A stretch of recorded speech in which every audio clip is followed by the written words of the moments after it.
नमस्ते दोस्तों, मैं उमेश स्वागत करता हूं आपके अपने YouTube चैनल जैसी टेक्निकल के अंदर।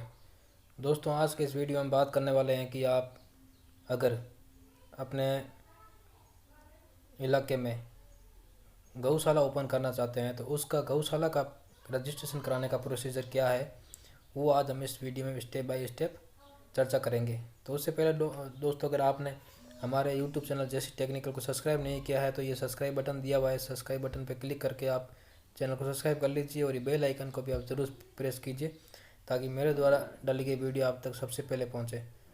दोस्तों, गौशाला ओपन करने के लिए आपको सबसे पहले आपके पास में सोसाइटी रजिस्ट्रेशन होना चाहिए, NGO रजिस्ट्रेशन होना चाहिए। मतलब आपके पास में एक संस्था है, उसका आपके पास रजिस्ट्रेशन किया हुआ होना चाहिए।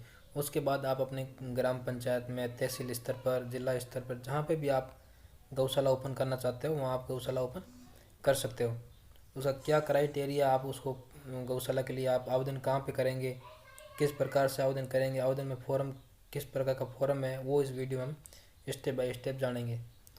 तो अगर आपने अपनी NGO या संस्था का रजिस्ट्रेशन नहीं करवाया है तो आप सबसे पहले अपनी संस्था NGO का रजिस्ट्रेशन करवाइए।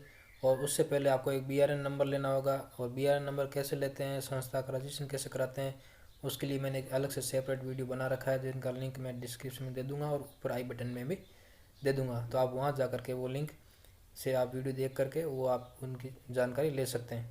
तो आज के इस वीडियो में हम सिर्फ ये जानने वाले हैं कि आप गौशाला कैसे रजिस्ट्रेशन करें।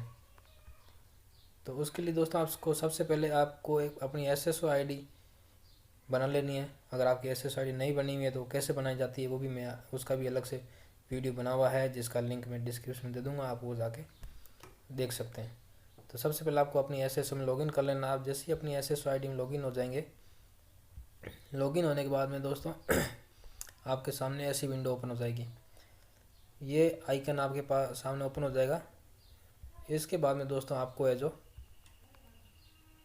ये गौशाला इंफॉर्मेशन मैनेजमेंट सिस्टम, इस आइकन के ऊपर आपको क्लिक करना है। ये क्योंकि मैंने अभी हाल फिलहाल में इसको यूज किया है तो इसलिए ये ऊपर आ रहा है, रिसेंटली में आ रहा है। तो अगर आप पहली बार यूज करोगे तो यहाँ नीचे आपको यहाँ कहीं पे आपको ये जी वाली लाइन यहाँ आ रही है, तो यहाँ कहीं पे आपको ढूंढना पड़ेगा। तो यहाँ आपको ये मिल जाएगा, नहीं आप सीधा यहाँ पे सर्च बॉक्स में जाके सर्च भी कर सकते हैं। तो दोस्तों, अगर आपने चैनल को सब्सक्राइब नहीं किया तो चैनल को आप सब्सक्राइब कर लीजिए और वीडियो अगर पसंद आया तो इसको लाइक कीजिए। और कोई भी समस्या हो तो आप कमेंट बॉक्स में कमेंट करके मुझे बताइए और वीडियो को लाइक ज़रूर कीजिए। दोस्तों, आपके लिए ये वीडियो मैं इतनी मेहनत करके बनाता हूँ, तो आप वीडियो को लाइक ज़रूर कीजिए और चैनल को सब्सक्राइब कीजिए ताकि जो भी वीडियो मैं डालूँ आप तक पहुँच सके।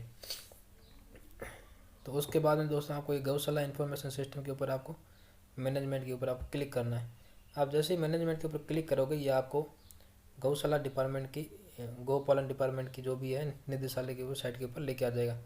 दोस्तों, ये इनका नाम दिया हुआ है रजिस्ट्रार डॉक्टर श्री मनोज कुमार जी। उनके मोबाइल नंबर दिए हुए हैं, आप इनसे भी कांटेक्ट कर सकते हैं। अगर कोई समस्या है तो ये इनसे भी आप कांटेक्ट करके जानकारी ले सकते हैं। दोस्तों, उसके बाद में दोस्तों यहाँ नीचे ये देखिए, नीचे नीचे ये दिया हुआ है, ऑप्शन आ रहा है अप्लाई ऑनलाइन फॉर न्यू गौशाला रजिस्ट्रेशन। दोस्तों, अब सारी प्रक्रिया ऑनलाइन हो गई है, पहले ऑफलाइन था लेकिन अब सब कुछ ऑनलाइन हो गया है। आपको अगर गौशाला आप ओपन करना चाहते हैं तो इसके लिए आपको यहाँ पे अप्लाई ऑनलाइन फॉर न्यू गौशाला रजिस्ट्रेशन के ऊपर आपको क्लिक करना रहेगा। आप देखिए जैसे क्लिक करेंगे दोस्तों ये फॉर्म ओपन हो गया। देखिए ये इस टाइप का एक फॉर्म ओपन हो जाएगा। यहाँ पे दोस्तों देखिए ये अलग अलग टैब इसमें ओपन है, ये सब अपने को भरने पड़ेंगे। यहाँ जिले का नाम, तहसील, गौशाला का नाम हो गया, ईमेल ID आ जाए, गौशाला का लैंडलाइन नंबर अगर नंबर है तो वो, गौशाला संचालन करने वाली संस्था का नाम, मैंने आपको पहले बोला आपको संस्था रजिस्ट्रेशन करवाना होगा, ये अनिवार्य है। अगर गौशाला संस्था के थ्रू ही संचालित होती है उस संस्था का आपको यहाँ पे नाम देना है, जिस संस्था के थ्रू आप गौशाला का संचालन करेंगे। ये उस संस्था के आपको रजिस्ट्रेशन नंबर वगैरह आपको देने होंगे, अध्यक्ष, कोषाध्यक्ष, सचिव वगैरह के। ये अध्यक्ष का नाम, मोबाइल नंबर, सचिव का नाम, मोबाइल नंबर और सचिव की ईमेल ID आपको यहाँ पे प्रोवाइड करानी होगी। गौशाला के समस्त कार्य हेतु मनोनीत अधिकृत व्यक्ति का नाम, एक व्यक्ति का नाम आपको देना होगा जो गौशाला के समस्त कार्य देखेगा, और उनके मोबाइल नंबर। और यहाँ पे आ गया गौशाला का पता, यानी कहाँ पर आपकी गौशाला संचालित होगी। उसके बाद में क्षेत्र, संसदीय क्षेत्र, विधानसभा, जिला, तहसील, या फॉर्म देख लीजिएगा। और उसके बाद में यहाँ पर आपको जो आपकी संस्था है, रजिस्ट्रेशन संस्था है, उसका आपको यहाँ पर सर्टिफिकेट अपलोड करना रहेगा। और जो मनोनीत का प्रमाण पत्र, जो इनको अपन मनोनीत करेंगे ना, उनका प्रमाण पत्र यहाँ पे आपको डालना होगा। ये एक प्रस्ताव होगा, प्रस्ताव की कॉपी आपको यहाँ लगानी होगी। और संस्था की विधान नियमावली, जो आपने संस्था बनाई होगी उसकी विधान एवं नियमावली आपको यहाँ अपलोड करनी होगी। और गौशाला की कार्यकारिणी सम्मति के दस्तावेज, जिसमें प्रस्ताव हो जाएगा, जो भी आपकी गौशाला के अंदर कार्यकारिणी रहेगी, 10 लोगों की, 11 लोगों की, 5-7 लोगों की, वो आपको यहाँ पे अपलोड करनी रहेगी। और पदगत अधिकारी प्रमाण पत्र, ये प्रमाण पत्र भी एनजीओ देगा, वो इसकी कॉपी आपको यहाँ लगानी रहेगी। सॉरी। उसके बाद में भूमि का विवरण, भूमि का विवरण के अंदर दोस्तों यह पूरा विवरण आपको यहाँ अपलोड करना रहेगा। स्वयं की भूमि, अगर आपकी दान की है, पंजीकृत लीज की भूमि, लीज की अवधि, लीज समाप्ति, कुल कितने हेक्टर में है, संचित भूमि, असंचित भूमि, ये पूरा आपको यहाँ पे देना होगा। अगर आपकी खुद की स्वयं की भूमि है तो यहाँ पे आपको इसका विवरण देना होगा।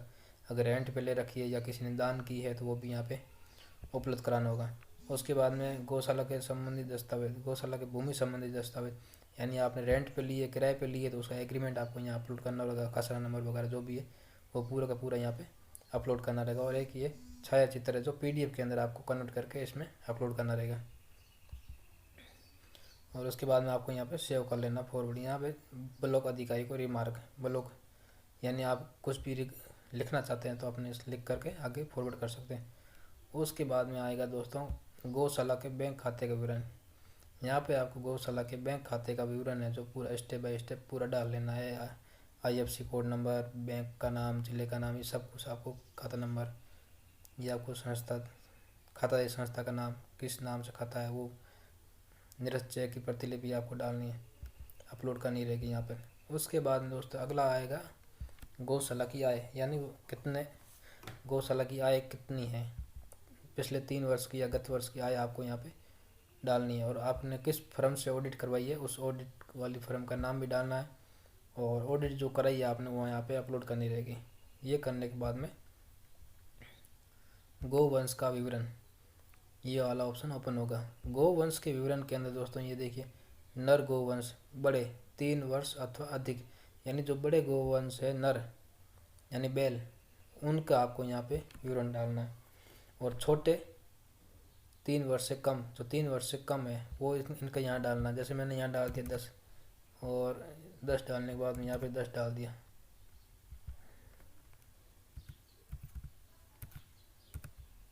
ये 10 डाल दिया तो यहाँ ऑटोमेटिकली 20 आ गए। ये देखिए, ये ऑटोमेटिकली काउंट कर लेगा। और उसके बाद में मादा गोवंश, मादा गोवंश यानी गाय कितनी है, मैंने डाल दी 50। और यहाँ मैंने, और उसके बाद में 3 वर्ष से कम आयु की मैंने डाल दी 30। तो ये अपना आप ऑटोमेटिकली यहाँ पे देखिए 80 आ गया, तो ये ऑटोमेटिकली आ जाएगा। उसके बाद में कुल गोवंश यहाँ पे ऑटोमेटिकली 60 आ गया। ये इनकी काउंटिंग आ जाएगी, ये 50 और 10 60, ये ऑटोमेटिकली ले लेगा। उसके बाद में गोवंश प्रकार, विकलांग कितने हैं, वध के बछड़े, बड़े गोवंश ये अलग है, अंधे गोवंश, बधियाकृत गोवंश, ये अलग अलग प्रकार के जो भी गोवंश है उनकी आपको यहाँ पे आपकी जो गौशाला में है उनकी आपको यहाँ संख्या डाल लेनी है। उसके बाद में अपलोड प्रपत्र 5 के रजिस्टर के अंतिम प्रति की, ये रजिस्टर है उसकी प्रपत्र की आपको यहाँ पे अपलोड करनी है। ये अपलोड करने के बाद में आपको इसको फाइनली सबमिट कर देना।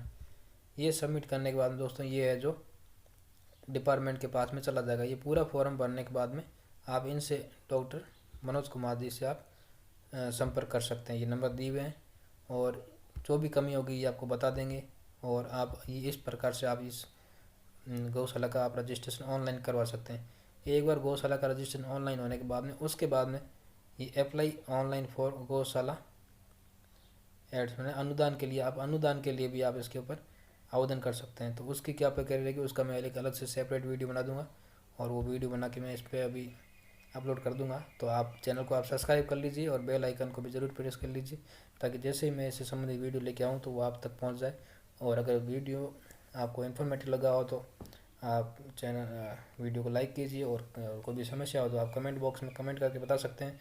और जो भी बंदे गौशाला ओपन करना चाहते हैं, जो संस्थाएं हैं अपनी एक अलग से गौशाला ओपन करना चाहती है, गोवंश के क्षेत्र में कार्य करना चाहती है, गौ सेवा करना चाहते हैं, तो उनसे ये वीडियो आप अधिक से अधिक उनके साथ में ये वीडियो शेयर कीजिए, ताकि उनको इस प्रोसेस के बारे में जानकारी मिल सके। और अगर चैनल को आपने सब्सक्राइब नहीं किया है तो आप चैनल को सब्सक्राइब कर लीजिए।